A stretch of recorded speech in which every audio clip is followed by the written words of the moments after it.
आज जब हम ये प्रोग्राम शुरू कर रहे हैं तो एक के बाद एक बार एसोसिएशन जो है वो बयान जारी कर रही है कि इस मौजूदा चीफ इलेक्शन कमिश्नर के नीचे मुनसिफाना इंतखाबात नहीं हो सकते। आम तौर पर ऊपर नीचे अगर एक ही रोज़ एक ही तरह के मुतालबात और बयान सामने आए तो वो एजेंडा ड्रिवन देखे जाते हैं। तो supreme court bar association, Pakistan bar association बहुत बड़ी ऑर्गेनाइजेशन है। इनको मैं कहूँ कि ये किसी एजेंडे का हिस्सा बने हैं तो इन एसोसिएशन का कद काट छोटा करने के मुतरादिफ होगा। लेकिन हुआ यही है, एक ही दिन एक ही जैसा मुतालबा supreme court bar association, Pakistan bar association, Sindh high court bar association और शायद जब तक मैं प्रोग्राम ख़त्म करूं तो इसमें से चंद एक का और भी इजाफा हो जाए। वजूहात क्या हो सकती हैं, अभी मैं उसको अंडरस्टैंड करने की कोशिश कर रहा हूँ। मौजूदा चीफ इलेक्शन कमिश्नर से किस किस को मसाइल थे? पहले नून लीग को मसाइल थे।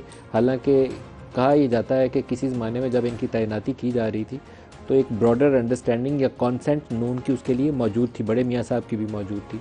फिर पीटीआई का एक वो फॉरेन फंडिंग वाला मामला था। नून लीग का ख्याल ये था कि आएंगे उसको टेकअप करेंगे। बिहाइंड दी सीन आपस में इनकी गुफ्तो शनीद मुख्तलिफ लेवल्स पे चलती थी, तो हमें एज ए जर्नलिस्ट जो चीज़ें सुनने को मिल जाती थी हमें भी पता चल जाता था।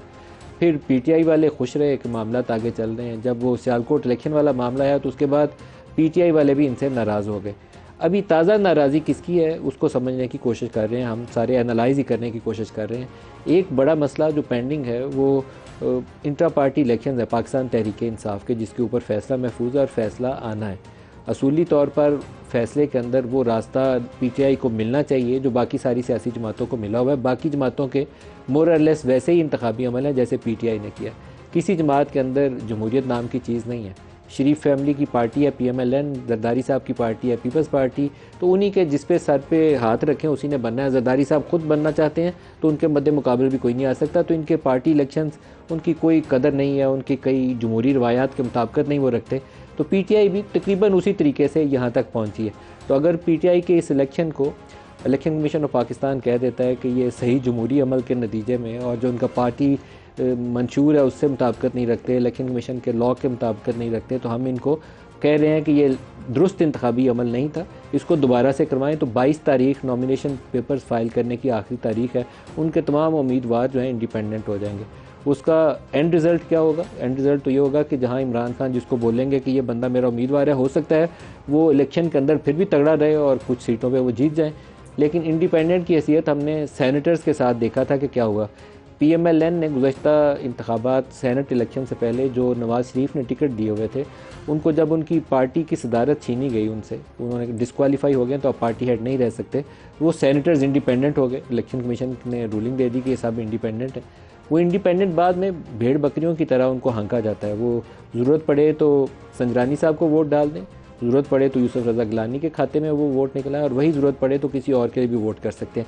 ये तरीक़ाकार भी जमहूरियत के लिए ज़हर कातिल है। इसके अलावा कोई और इसको नाम नहीं दिया जा सकता। तो पीटीआई के अगर लोग जीत जाते हैं एज इंडिपेंडेंट तो उनके साथ यही सलूक होगा। अगर पंजाब में हुकूमत बनवाने के लिए नून या IPP को बंदे चाहिए होंगे तो उधर चले जाएंगे। परवेज़ खट्टर को वोट देने के लिए अगर खैबर पख्तूनख्वा में ज़रूरत होगी तो उधर चले जाएंगे। पीपल्स पार्टी या मरकज़ में अगर नवाज शरीफ की हुकूमत को बंदे दरकार होंगे तो उधर चले जाएंगे। ये भी दुरुस्त नहीं होगा। तो क्या मकसद ये है कि चीफ इलेक्शन कमिश्नर के ऊपर दबाव डालने का, या कुछ और मकसद है? इलेक्शन से चंद रोज़ पहले इस तरह के बयानात स्वाय शुबहात के को तक़वियत देने के मैं और कुछ नहीं इन बयानात को दे सकता। मुझे अभी प्रोड्यूसर साहब मेरे बता रहे हैं कि एक और बार एसोसिएशन पंजाब बार या जो भी लाहौर हाई कोर्ट बार है उसकी तरफ से भी कोई बयान आ रहा है। अगर तफसील आती है तो उसको भी आपसे आगाह करते हैं। सुप्रीम कोर्ट ने इंतखाबात के हवाले से एक पोजीशन लिया है कि 8 तारीख हतमी तारीख है और पत्थर पे लकीर है। गो कि आज लोगों ने उसका मजाक उड़ाया और मैं उनके ऊपर भी तनकीद करता हूँ जो 8 तारीख के ऊपर सुप्रीम कोर्ट ने जो स्टैंस लिया उसका मजाक उड़ाते हैं। वो कहते हैं जो स्टॉक मार्केट है उसके बाद गिरना शुरू हो गया। तो भाई स्टॉक मार्केट का और सुप्रीम कोर्ट की जजमेंट का आपस में क्या ताल्लुक है? क्या ये जस्टिफिकेशन है कि जो आपके केयर टेकर्स हैं लामुतनाही मुद्दत तक उनको बिठाए रखें कि स्टॉक मार्केट में 2000 पॉइंट्स का इजाफा हो जाए? इससे ज़्यादा नाकस राय मैंने कभी किसी से देखी नहीं, सुनी नहीं, जो ये तक़वियत इस ख्याल को दे रहे हैं कि ये स्टॉक मार्केट क्योंकि 2000 पॉइंट ऊपर चढ़ गई है तो इंतखाबी अमल के ऊपर तो राय देना जो है वो बड़ी बुरी बात है। बहुत ही अफसोस का मुकाम है। पाकिस्तान में हर वो चीज़ कहने की कोशिश की जाती है जिससे ताकतवर हल्के खुश हो जाएं और जो उसका हिस्सा बनते हैं उनको शर्म आनी चाहिए कि अल्लाह ने जिस जगह पे बिठाया है उस जगह पे बैठ के सच बोलना शुरू करें। झूठ को या किसी के एजेंडे को ड्राइव करना ये बहरहाल ज़ेब नहीं देता वो उन लोगों को जिनको अल्लाह ताला ने इज़्ज़त बख्शी और ये मुकाम दिया।